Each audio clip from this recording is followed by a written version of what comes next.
Hello there, fellow peasants. Today I'm going to be ranking the 6 Scream films. So let's get into it. Number 6 is Scream 5. Scream 5 was boring. I didn't like the acting in it. I thought the motive was horrible. I felt the movie didn't even need to be made in the first place. But overall, it still had some redeeming qualities, here and there. It was something to watch. It kept me entertained for a little bit, but all in all, I didn't care about it. I didn't care to really see it. I was like, really, we're having a 5th one of these. You know what I mean? I'm a massive Scream fan. Scream is, my favorite horror franchise other than the Halloween franchise. I love the Scream movies, but I'm a diehard Scream fan, and to me that means 1 through 3, the original trilogy. Even the 4th film that Wes Craven did, I don't think it needed to happen, but so Scream 5 is number 6. Number 5 is Scream 6. Scream 6 is in the number 5 spot. It's better than number 5. More entertaining than number 5, better shot than number 5, better acting than the number 5. I enjoyed it overall. Once again, do I think this movie even needs to exist? No, but it does. And it is entertaining. It does keep your interest. Ghostface is ruthless in this. I don't like that people get killed or get stabbed multiple times and they survive. I thought some of the acting was weak. Only in the Ghostface at the end. Only the guy who plays the cop, the Ghostface guy who plays the cop, his acting was so cheesy throughout the whole movie. He was just a little over the top. He was trying to put on some psycho I don't care act or something, but it just came off cheesy. Didn't like it. And so, yes, number 5 is Scream 6. Number 4 is Scream 4. I like Scream 4. It's good. Very entertaining. Neve Campbell came back after 11 years, after Scream 3, to do this. Wes Craven was still the director. Kevin Williamson, I believe, was heavy in the writing process. So it was a decent movie. I just didn't think it needed to happen. I mean, how many psychopaths can surround one person? You know what I mean? But they made it. It's there.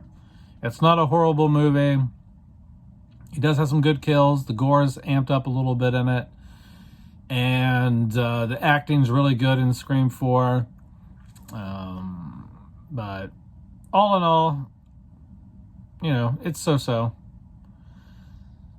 Number 3, Scream 3. I really like Scream 3. I know a lot of the movie is not that great, but what saves number 3 is the third act. The third act in Scream 3 is great. You get the reveal with Roman. You also get the opening scene with Cotton Weary, the opening kill scene with Cotton Weary. That's an awesome scene.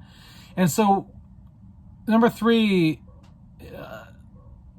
is where it's at because the reveal with Roman, and in the very ending where Sidney isn't scared anymore. She looks at the back or front door of her house, and she realizes the door is wide open, and she has a moment where she realizes, I don't have to be scared anymore. All the ghost faces are dead. And she walks off, and it cuts to credits. Trilogy over, wrapped up, done. Great way to end the trilogy, great way to end the franchise. And they did for 11 years. And then for some reason, they thought they needed to come back and have Sidney's cousin, who wants to be internet famous, come back and try to kill her. I don't know. Scream 2. Scream 2 used to be my favorite Scream movie, but now it ranks number 2. The only reason Scream 2 is in the second spot is because the third act in Scream 1 is so good with the reveal with Billy and Stu. But I like Scream 2. I like the campus setting. The acting's great in it. The kills are great in it. The dialogue is great.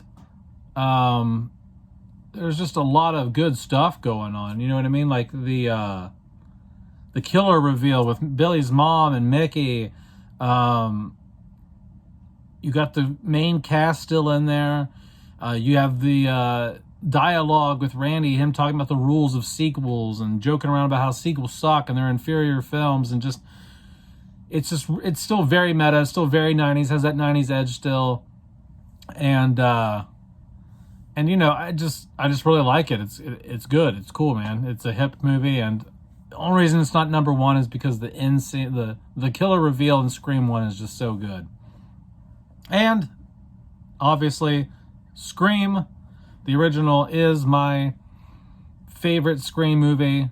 It is the one that started it all. It is what brought horror back to the mainstream. Slashers, Michael, Jason, Freddy, Chucky, they were on the way out. Horror in general was not that popular.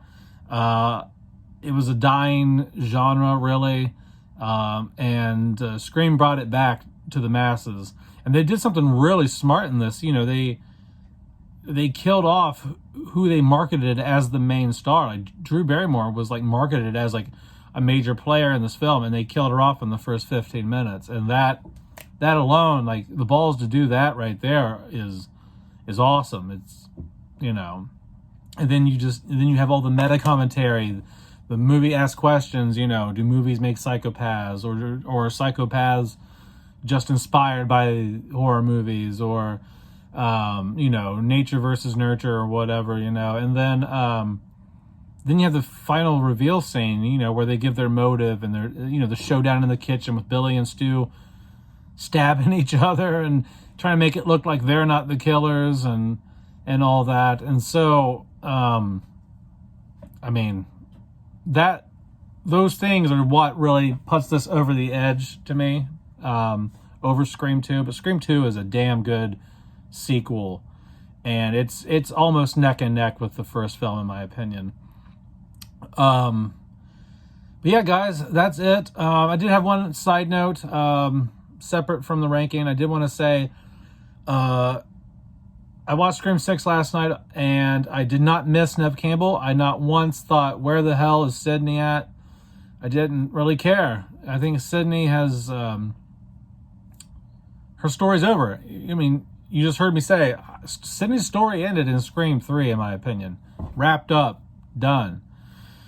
We don't need her around anymore. I don't think we need any of these films anymore after 3, but, you know, really don't need her anymore. And I didn't miss her, and I don't think they should even bring her back for Scream 7, because you know they're going to make it. This made a crap ton of money. They're going to make it. I don't think we need her in it. I don't think we needed Sydney anymore. I think it was strong enough without her, and I didn't miss her, because in my mind, Sydney's story ended in the year 2000 with that back door being open. But other than that, guys, let me know what you think down below in the comments. Like and subscribe if you want to. But that's about it. Have a good one, peasants. Bye-bye.